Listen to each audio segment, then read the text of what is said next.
et bienvenue sur la chaîne Quincy Anesthésie. Je me trouve ici dans notre bureau d'anesthésie. C'est là que naissent toutes les réflexions autour de nos émissions. Et je vais inaugurer ici un nouveau format qu'on va essayer de vous présenter régulièrement, qui sont des vidéos courtes, qui vont traiter évidemment d'anesthésie loco-régionale. On va essayer d'aborder des petites astuces concernant l'anesthésie loco-régionale, de la bibliographie, éventuellement répondre à des questions qui nous auraient été posées sur le chat, prolonger l'émission avec des thèmes qui n'auraient pas pu être abordés sur l'émission précédente. On va essayer de faire ça le plus régulièrement possible. Je vous invite donc à vous abonner à notre chaîne YouTube ou à notre page Facebook pour recevoir les contenus régulièrement.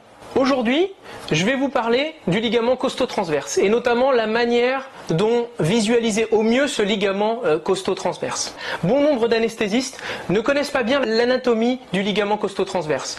En effet, quand on réalise un bloc paravertébral dans le plan transversal, qui est l'abord le plus classiquement utilisé pour faire un bloc paravertébral, l'anatomie et les repères anatomiques qu'on va visualiser sont trompeurs. En effet, on veut visualiser un triangle délimité en profondeur par la plèvre, sur la partie médiale par l'apophyse transverse et plus superficiellement sur la partie postérieure par le ligament costo-transverse. Quand on voit ce triangle, on a l'impression que le ligament costo-transverse est tendu de l'apophyse transverse de la vertèbre thoracique vers la côte sur le même niveau. Il n'en est rien, l'anatomie est vraiment différente de ça, et donc je voulais revenir là-dessus pour améliorer la qualité de votre image, la qualité de votre visualisation du ligament costo-transverse pour le bloc paravertébral. En effet, le ligament costo-transverse s'étend en réalité sur deux niveaux. Sur sa partie inférieure, il s'insère sur la partie médiale de la côte inférieure.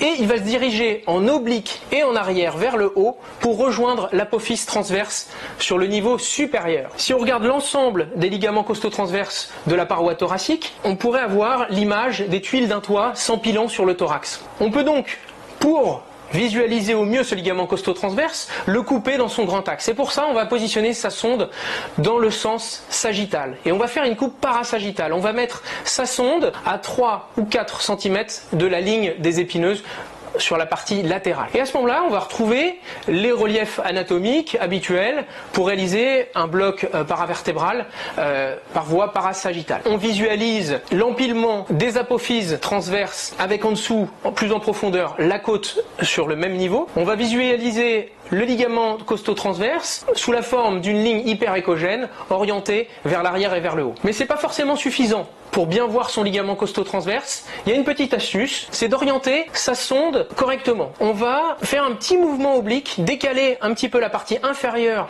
de sa sonde d'échographie vers l'extérieur pour mieux voir encore ce ligament costo-transverse. Voilà, j'espère que cette petite astuce facilitera la réalisation de vos prochains blocs paravertébraux par voie parasagittale.